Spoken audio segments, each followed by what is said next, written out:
Many years ago, a lonely old man lived in a far northern country beyond the Arctic Circle.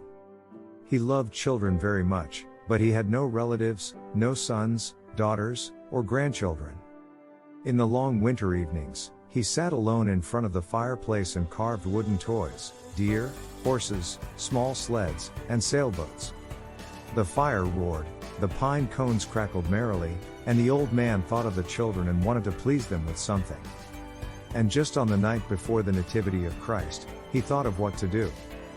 He put all the toys in a sack, got on his skis, and drove to the nearby village. The night was clear and quiet. The stars shone brightly, and the moon illuminated his path. The town was already silent, and no one noticed how the good old man left his gift in front of every door. Oh, what joy the morning brought!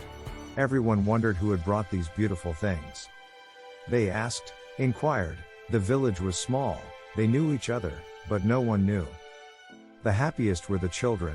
They did not ask and inquire but shouted, "Thank you, unknown man." They screamed so loudly that even the old man heard them in his tiny home. The loner rejoiced, and for the first time in a long time, he felt happy. The gifted joy returned to him many times over, and with renewed strength, he began making more toys to please more and more children. So several years passed. Who first and when mentioned the name Santa Claus, I don't know, but that's how it stayed. The children began to decorate the Christmas trees in front of their homes, to make wreaths of pine branches, and in the morning, to thank the good Santa Claus.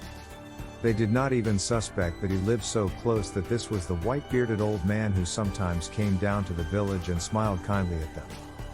One evening, Santa Claus sat in front of the fireplace and thought that he was no longer lonely, that the childlike joy of Christmas warmed him throughout the year. But what about when I get old? Who will bring gifts when I leave this world? The wood crackled in the fireplace, and sparks flew. One fell to the floor, became big.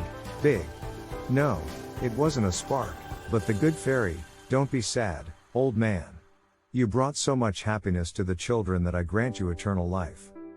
You will live until at least one child believes in the good Santa Claus. The fairy touched the old man with her magic wand and disappeared. Santa Claus was delighted with the extraordinary gift and continued his work.